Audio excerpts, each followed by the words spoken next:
Entonces voy a recapitular desde acá. Lo que les decía es que a las familias básicamente nos quedó la opción de hacer rutinas, de establecer rutinas y de lograr vivir en la primera pandemia interconectada de la historia, un incremento muy fuerte de conferencias de trabajo como la que estamos ahorita, ¿no? Reuniones sociales, mucha fortaleza hacia Zoom, Google Meet, House Party, o plataformas similares, y el entretenimiento digital que se fue hacia Netflix, Spotify y todo lo que es videojuegos. Me imagino que todos saben aquí que el PlayStation se lanza ahorita, el 5, y está ya vendido prácticamente a nivel mundial, ¿no? Otra cosa muy interesante es el cambio en los estilos de vida, ¿no? Fíjense que lo que lo hicimos como sociedad fue establecer que las compras de la casa, por ejemplo, eran como una misión, ¿no? Se planificaba el día, la hora, había como el amigo elegido también, esta persona que iba a ir a hacer las compras y que iba a tener la exposición con el mundo exterior, esto durante los primeros meses. En los primeros meses mucho miedo a salir a la calle. Antes buscábamos, no sé, las llaves y la billetera para salir, ahora buscamos la mascarilla, el alcohol en gel y mantener la distancia social, ¿no? O sea, es como definitivamente nos pasa muchísimo. Yo les cuento una anécdota dentro de mi trabajo. Justamente hacemos muchos estudios de mercado y hay mucha gente que está desinformada sobre el tema del coronavirus, ¿no?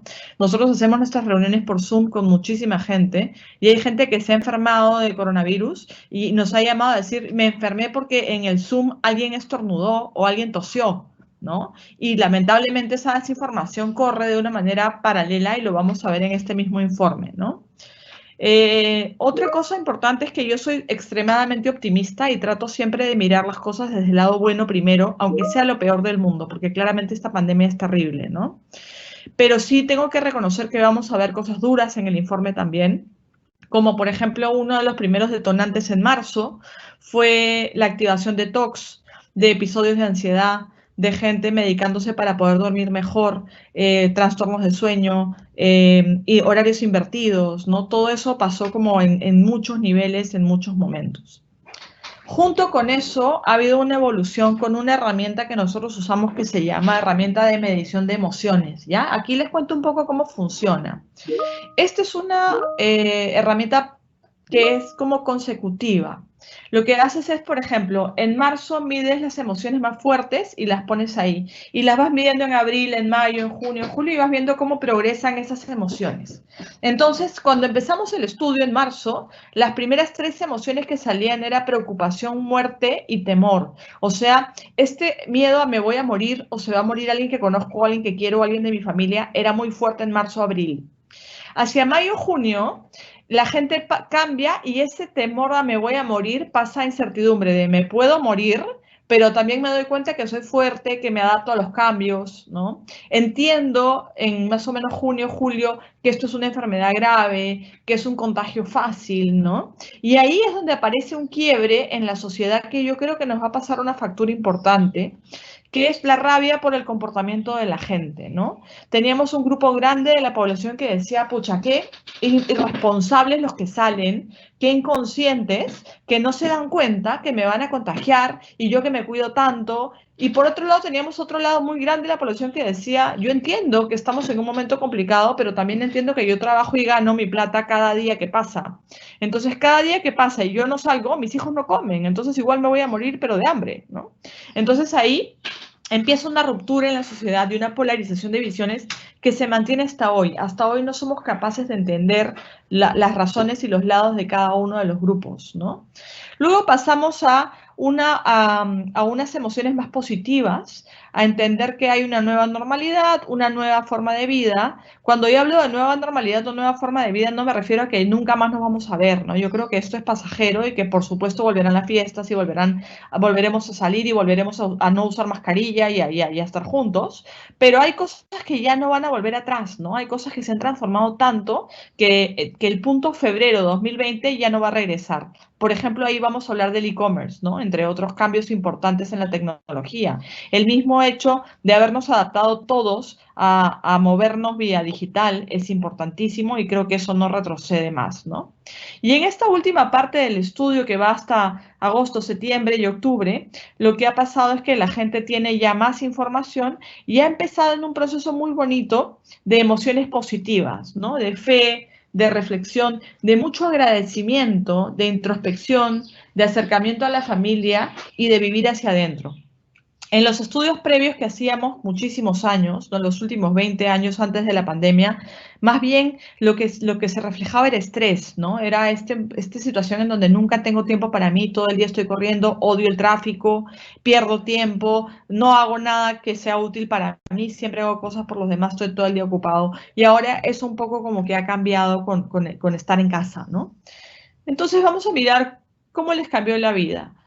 Como les dije, yo soy optimista, entonces voy a empezar mirando las cosas bonitas, ¿ya? Después vamos a ver las cosas no tan bonitas y las cosas bien feas. Las cosas bonitas, descubrir que la gente puede ser autosuficiente, que tiene capacidades ocultas, la posibilidad de autoconocerse, de una introspección personal, de tener un espacio para uno mismo. Una parte que ha saltado inmediatamente es la incertidumbre sobre la economía, ¿no? El tema de, oye, no sé si mañana voy a tener trabajo, la mitad de la gente ha perdido el trabajo o está subempleada, y yo no sé si mañana voy a tener plata o trabajo, y eso es una cosa con la que hay que vivir ahorita. Aceptar que va a pasar algo distinto en el futuro. En paralelo, el tiempo en familia. Se ha ganado muchas horas en casa. Si nosotros nos damos cuenta del tiempo que pasábamos en el tráfico, en el transporte público o privado en el pasado y lo comparamos ahora, por lo menos son 4 horas gratis que nos han venido diarias que usábamos en movernos, ¿no? Por lo menos. Entonces, eso hace que también estemos un poco más relajados y estemos un poco con menos estrés, ¿no? La comunicación constante, el redescubrir a tu familia nuclear, ¿no? El vivir con la gente con la que vives, que antes eran agendas separadas y que cada uno corría por su lado y que con suerte se veían, ahora pasan tiempo juntos obligados, ¿no? Entonces eso hace que también entiendas y conozcas mejor a tu familia. Y algo que a mí me encantó y que me parece muy lindo es la valoración de lo que ponemos entre comillas como pequeñas cosas que antes pasaban desapercibidas, ¿no? Yo, mientras estaba en Sudáfrica, recibí estos videos de los delfines en la Costa Verde, de las ballenas en Villa, de las tortugas en la orilla del mar, en Miraflores, en Barranco, en Chorrillos, y me parecía alucinante, ¿no? Y decía, ¿cómo es posible que guardar a la humanidad durante un mes haga que toda la naturaleza vuelva, ¿no? Y eso es un aprendizaje enorme de la mala relación que tenemos los seres humanos y qué depredadores que somos con la naturaleza y lo bien que podríamos interactuar si nos portáramos de otra manera, ¿no? Y obviamente el tiempo en la familia y todo esto, ¿no? El tiempo en la familia lo hemos definido en el estudio como un equipo, ¿no? La familia se redescubre a sí misma como un equipo y redescubre también los espacios comunes que estaban perdidos. Los almuerzos familiares, los desayunos familiares de día de semana, en serio no existían por años, ¿no? Y ahora se han recuperado. Lo mejor, la unión familiar, el entender que puede ser efectivo en el trabajo, ¿no? Una de las cosas que yo he hecho durante años es ayudar a las marcas con sus estrategias y una pelea que tenía, pero así sangrienta con los gerentes y los directorios era decirles, el trabajo remoto funciona. Y lo decía de primera mano porque yo al trabajar a nivel global tenía que ver varios países a la vez y no podía estar en todos. Entonces mi vida digital era de todos los días, ¿no? Las reuniones en Zoom, en Skype, en FaceTime eran de todos los días. Entonces, les trataba de explicar que esta vida digital funcionaba y la respuesta era muchas barreras, muchas trabas, muchos miedos y decir que de repente en el mundo, en otros países más desarrollados sí, pero que en Perú era imposible. Yo creo que nada ha hecho mejor para la transformación digital de las empresas que la pandemia. O sea, creo que ha sido uno de los grandes aportes de este mal momento dentro de todo, el que la gente se haya dado cuenta que puede ser productivo. Eso hablando de un marzo hasta julio, ¿no? Lo que estamos evaluando ahora en la última parte del estudio es el otro lado de eso, ¿no? El trabajar 24/7, no parar nunca y no tener límites ni barreras y tener que aprender a ordenarte y saber cuándo son los tiempos para tu casa y los tiempos para tu trabajo porque todo pasa al mismo tiempo. Y también que no es un home office normal, ¿no? Ni es estudiar de una manera normal, es trabajar y estudiar con todo el mundo dándote vueltas alrededor, con perros, con familia, con papás, con hijos, o sea, con un montón de cosas pasando al mismo tiempo y con miles de problemas, ¿no? Y el sentimiento de comunidad que me gusta mucho, ¿no? Que salió también en este estudio, que tiene que ver con entender cómo la gente empieza a ser mucho más empática con el entorno. El ser humano por naturaleza es egoísta. Y eso está comprobado, ¿no? Pensamos normalmente en que nosotros estemos bien, en que mi familia esté bien, en que mis hijos estén bien, mis papás estén bien, y mi círculo más cercano esté bien, y mis amigos estén bien. Pero esta pandemia nos ha obligado a entender que si el de afuera está mal, aunque yo no lo conozca, mañana me puede contagiar y puede afectar a todo mi círculo. Entonces, se han activado emociones de comunicación, amabilidad, empatía, apoyo, solidaridad y agradecimiento, y eso nos ha llevado a aprender a preocuparnos por el bien común, que creo que nos hace bien como sociedad. La parte mala, que les dije, bueno, voy a empezar por lo bueno porque soy optimista, pero la parte mala existe y es terrible, ¿no? Lo peor es la muerte, la cantidad de muertes que estamos viendo. Todos conocemos a alguien que se enfermó, que se pudo morir o que se murió de cerca, ¿no? Y eso es dolorosísimo y es terrible. La sensación como sociedad de que está latente la pérdida de salud, que puedes perder la vida, que alguien que quieres puede perder la vida o la salud, la preocupación por la economía familiar. Y aquí sin ser fatalista, el estudio ha sido muy claro en mostrarnos que lo que se viene después de la pandemia es una situación económica muy dura, una recesión que se parece más a una recesión posguerra mundial, ¿no? Que más o menos hemos calculado va a durar 3 años. Entonces son 3 años en donde la vamos a pasar difícil, ¿no? El tema de la salud mental, por supuesto, un doble clic ahí en la ansiedad, la depresión, el estrés, ¿no? Eso está pasando. Y un tema importantísimo que es la cantidad de fake news a las que estamos siendo expuestos. El 33% de las noticias en redes sociales y en circuitos digitales son falsas, ¿no? Fake news es información alarmista, noticias falsas, recetas que curan el coronavirus. Aunque no lo crean, la cadena que más genera ese estrés es el WhatsApp, ¿no? Que viene de familia y amigos que tienen la mejor intención de querer hacer algo bueno y terminan haciendo un daño, ¿no? Dando información falsa sin querer. Y claro, yo había hablado de la vida familiar como equipo, de recuperar los espacios familiares, pero también hay que entender que mientras más baja el nivel, la gente vive más hacinada y de repente en una misma casa pues tienes 3, 4 familias en un espacio pequeño y también eso está generando muchísimos conflictos de convivencia, ¿no? Esa es la parte mala. Entonces, en la información que habíamos visto, vamos a dar un doble clic acá. Interesante cómo al comienzo de la pandemia la gente se le dio por informarse de 24/7, ¿no? Se levantaba, abría el ojo y era para la pandemia, la cuarentena, la noticia de por aquí, de por allá, de la tele, de online, de la plataforma digital, de todas partes de mis redes sociales. Y llegó un punto en donde se saturó y dijo, ya no quiero más, ya no me quiero estresar, ya no quiero ver nada.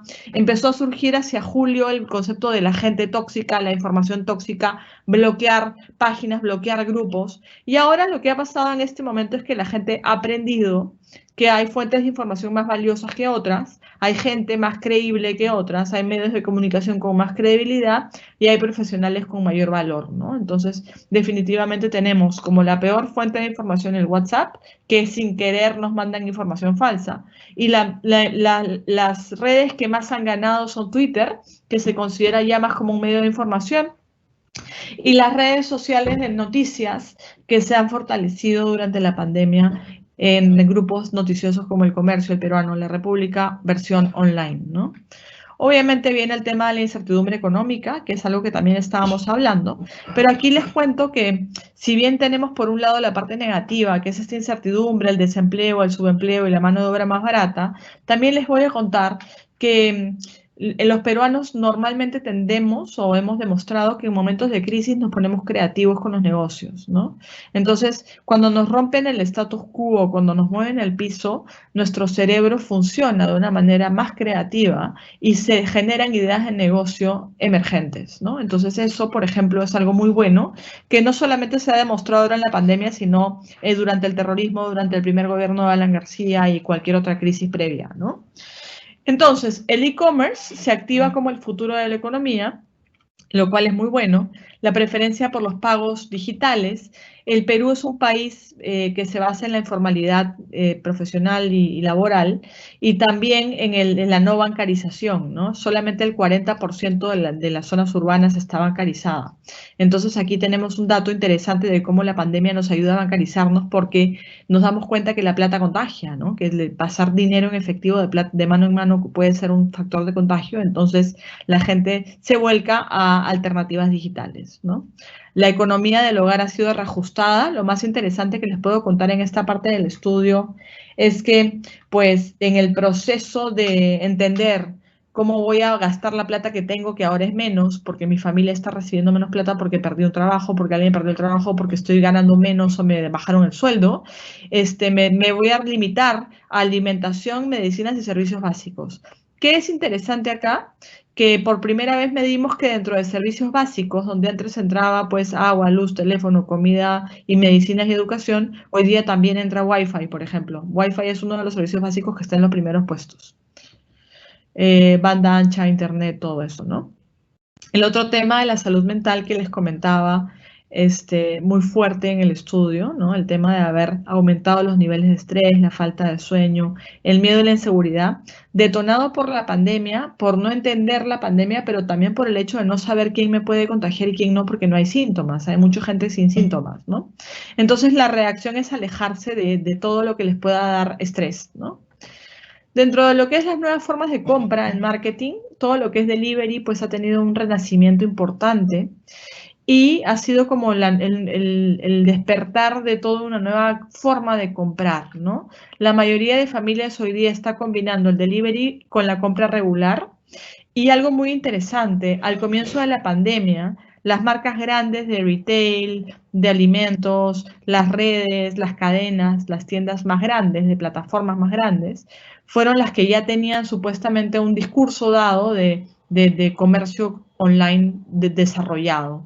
Y las fallas fueron tantas que redes sociales se llenó de quejas de gente que no recibió los pedidos, no los recibió a tiempo, no los recibió nunca, le cobraron de más, le cobraron por gusto, no pudo resolver problemas. Y entonces se genera hacia agosto, julio, agosto, una especie de cadena colaborativa. ¿Qué significa esto? Hay una nueva forma de comprar en nuestra sociedad, que es, entonces prefiero pedirle a gente que conozco, que está haciendo negocios por su cuenta, que me trae la carne, que me trae las verduras, que me consigue una laptop y que no me va a fallar, a creer en las grandes plataformas en el momento de compra. Y ese sí es un cambio importante porque tiene que ver con la reputación de las marcas, ¿no? Y de cómo vamos a terminar confiando en pequeños grupos cerca a mí que pueden resolver mis necesidades primarias y mis necesidades básicas, ¿no?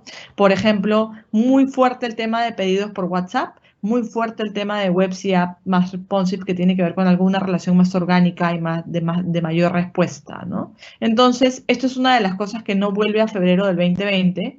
El delivery es una forma nueva de consumo y es una forma distinta de consumo, ¿no? En donde el proceso va a ser bastante fuerte. Algo muy interesante que pasó durante la pandemia con respecto al consumo. Hay grandes ganadores y grandes perdedores, ¿no? Por ejemplo, yo digo que los grandes ganadores de la pandemia en términos de negocios son todo lo que son implementación digital, por ejemplo, videojuegos, Netflix, Spotify, Nintendo, PlayStation, pero también hablo ahí de todo lo que es implementación en casa para poder adaptarte a trabajar, por ejemplo, tener una laptop, tener un escritorio, tener una conexión buena a internet, ¿no? O poder tener una computadora, hace que esas sean las marcas digitales y tecnológicas que sean los grandes ganadores. Dentro de los ganadores también aparecen todas las empresas que venden artículos para el hogar de limpieza y electrodomésticos, muy fuerte. El tema de, por ejemplo, de repostería en casa, de cocinar, de tener todo muy limpio, se vuelve prioritario en casas. Y los grandes perdedores, pues son, por ejemplo, el mundo del turismo, el mundo del ocio, del entretenimiento, son los que se han caído y que en realidad no tienen cómo salir, ¿no? No saben todavía por dónde está la luz en ese caso. Como anécdota, les cuento que una de las cosas que se acabaron en el mercado que rompió stock fueron las mancuernas para hacer deporte, los mats de deporte, todos los artículos de ejercicios en casa, ¿no? Y de home office. Entonces, para terminar, pues los aprendizajes post cuarentena, la necesidad de adaptarse, la flexibilidad, el poder reinventarse, el poder acomodarse a cambios constantes, la vulnerabilidad de entender que en tu familia hay gente que puede fallecer, que puede estar enferma, que puede sufrir, y el nuevo cuidado y la nueva mirada hacia los padres y adultos mayores. La valoración y el agradecimiento por lo que se tiene, ¿no? Mucha gente decía en el estudio, qué tonta fui gastando esta plata en esto que no me sirve para nada, ¿no? Tengo el closet lleno de ropa que no uso, tengo mis zapatos con taco que no me pongo nunca, gasté un montón de plata en algo que no me sirvió para nada. Le daba prioridad a cosas que no son importantes. Y hoy día nos hablaban de qué cosas quieren que vuelvan y quieren que me vuelvan los abrazos, los almuerzos de domingo, el dar besos, o sea, cosas mucho más intangibles a las que le estamos dando mucho más valor, ¿no? Como sociedad, el aprendizaje fue el recuperar la empatía y la solidaridad y comprender y ayudar a los demás. El desarrollo de nuevas habilidades, como les decía, el descubrir que puedes cocinar o hacer deporte, el mayor cuidado, la mayor conciencia de lo que hacemos con el medio ambiente. Y la palabra que más se repitió en nuestra nube de asociaciones, porque hicimos como una especie de análisis de palabras, fue resiliencia. Resiliencia es una palabra que yo había escuchado antes, de hecho me gusta mucho esa palabra, yo siempre la había escuchado, pero nunca tanto como ahora, ¿ya? Ahora es el momento de mi vida en que más he escuchado esta palabra. Y hablé con mucha gente sobre esta palabra en sí como definición, la busqué obviamente en la RAE, conversé con muchos amigos, pero la mejor definición me la dio un amigo ingeniero que me dijo, para un ingeniero la resiliencia es, por ejemplo, con materiales de construcción. Es cuando un material de construcción pasa por un proceso tortuoso del cual tú crees que va a salir completamente destruido y listo para irse a la basura, pero después te das con la sorpresa de que salió mejor de lo que entró. Y el ejemplo que me puso tu amigo fue, imagínate que tú tienes una puerta de metal preciosa, una puerta plateada, linda, en tu casa, y la tiras al mar. Y esta puerta está en el mar por 40 días, ¿no? Esta puerta de metal plateada. El mar la va a golpear contra las rocas, el mar la va a oxidar, la va a dañar, la va a mojar, ¿no? Y la va a malograr. Y lo que tú esperas después de 40 días es que esa puerta salga de ahí y la tires a la basura.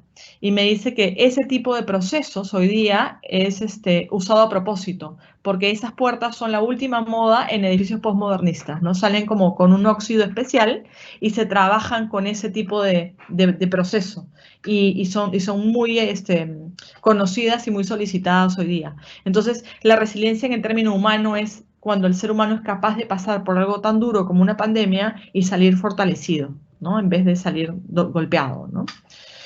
Y bueno, en términos del futuro, como última parte de la presentación, pues tiene que ver con la vida no va a volver a la normalidad, o sea, febrero de 2020 no vuelve al 100% de ninguna manera. Como les decía, no significa que las fiestas no volverán, no significa que no vamos a salir sin mascarilla, seguro, eso sí, pero nuestro aprendizaje de vida, lo que hemos vivido como sociedad, la transformación que hemos sentido y que hemos sufrido juntos, nos va a volver otra persona. Yo soy una persona distinta hoy día a la que era en marzo del 2020 cuando me fui a África. Claramente, ¿no? Es una experiencia que me ha cambiado la visión de la vida y creo que los seres humanos vamos formándonos en el tiempo por las cosas que pasan, ¿no? Es como que tú fueras protagonista de tu propia película, ¿no? Yo comparaba este momento con un episodio de Black Mirror. Yo decía, parece que nos hubieran metido un episodio de Black Mirror a todos o de una película de suspenso y los guionistas están todos locos, ¿no? Se han vuelto locos los guionistas y nadie sabe qué va a pasar. Pero esto te va a transformar hacia otro tipo de persona, ¿no? El hecho de no poder hacer planes, claramente, ¿no? Yo que trabajo estrategias de marca, normalmente trabajo estrategias de marca con un horizonte a 3 años. Hoy día lo que estoy haciendo con todos mis clientes es decirles, trabajemos hoy y mañana. O sea, veamos qué pasa hoy y tengamos la capacidad de poder reaccionar rápido y revirar y corregir sobre la marcha, porque esto va a ser ensayo-error por un tiempo. No podemos proyectar a 3 años. No podemos proyectar ni siquiera un año, ¿no? O sea, eso es diferente.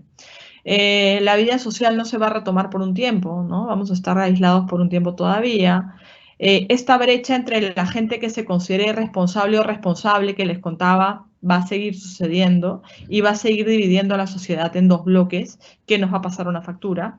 Y esta recuperación económica y emocional que nos va a tocar vivir después va a ser lenta y va a ser prolongada, lamentablemente, ¿no?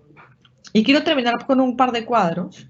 Me llegó muchísima información. Esta información no es parte del estudio de claridad de mi empresa, es parte de lo que nosotros hemos recopilado. Me llegó mucha información en el camino y esta es como una especie de lo que más me gustó, ¿no? Lo que más me gustó tiene que ver, por ejemplo, con seguí el Festival de Cannes. Yo he ido al Festival de Cannes porque soy marketera, he ido 3 o 4 veces y esta vez la seguí completamente online. Y miren qué interesante lo que enseñó el profesor Scott Galloway de la Universidad de New York.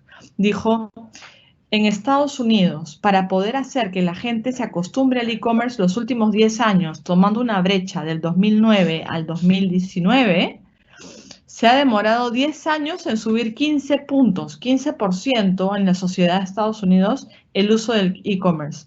Se activa la pandemia y en 8 semanas crece 30%. Eso es lo que les decía, febrero de 2020 no va a volver, porque este aprendizaje no se va a ir, pues. Lo que hemos aprendido a trabajar y a vivir y a avanzar online no va a retroceder. O sea, quizá caiga un poquitín, pero no va a volver nunca al punto cero, ¿no? Y este mismo profesor decía lo siguiente. Yo tuve la suerte de estudiar mi maestría en la Universidad de Kellogg, en Chicago, en Evanston, en Estados Unidos, en el 2008. La sorpresa que me di fue que yo escogí un año que justo fue, no sé si se acuerdan o si alguno escuchó, que en el 2008 ocurrió la burbuja inmobiliaria y hubo una crisis muy fuerte que partió en Estados Unidos y yo estaba viviendo allá. Entonces, esa crisis del 2008 la pueden ver en este cuadro. Para mí fue terrible. La mitad de mi clase era gente que no tenía trabajo, que lo había perdido en ese momento, o era gente muy adulta, jubilada, que estaba sin hacer nada y había decidido estudiar para hacer algo productivo, ¿no? Porque no había trabajo. Y es esta curva roja que ven en el 08, esa es la crisis que para mí era terrible, esa es la recesión del 2008. Miren la que se ha proyectado por este mismo profesor hoy día, en abril de este año, ¿no? Miren la diferencia. A eso les iba, con eso iba con que el futuro va a estar duro, ¿no? Porque miren, tenemos que salir de este hueco profundo que nos muestran acá, ¿no? Y bueno, ya como cierre, por que estoy midiendo mi tiempo y estoy en el límite de mis minutos, pues tomo también esta base de Good Rebels, que habla no de la nueva normalidad, sino de la nueva anormalidad, y cómo esto en marketing se ha llamado del negocio de shock, ¿no? De los grandes ganadores, los grandes perdedores, la crisis planetaria generada por el COVID, y este documento que nos ayuda a entender cómo el consumidor va cambiando durante la cuarentena, y llegamos a las 5 grandes conclusiones de esta presentación. La primera, sí, pues estamos en una nueva normalidad o una nueva anormalidad, con un montón de incógnitas y con una economía ralentizada, claramente, ¿no? Lo segundo es que hemos ganado cosas buenas, entre ellas nuevos hábitos más digitales, comportamientos que algunos van a pasar y otros se van a quedar. La inversión publicitaria revuelta, ¿no? Ganadores y perdedores, que es un poco lo que les contaba. Yo creo que la gente que vende alcohol en gel nunca en su vida pensó vender tanto, ¿no? Pero por otro lado, la gente que está en turismo nunca pensó perder tanto, ¿no? Entonces ahí vemos cómo hay ganadores y perdedores dentro de la pandemia, y lo que viene en el futuro de la publicidad, que es la reinvención, ¿no? Una tendencia que se aceleró con la pandemia. Y con eso termino. Estoy encantada de haber podido compartir esto y muy contenta de estar con ustedes y, por supuesto, dispuesta a responder las preguntas que tengan y que quieran. Jimena, muchas gracias por tu presentación. Justamente tenemos preguntas de estudiantes, te las voy a ir formulando.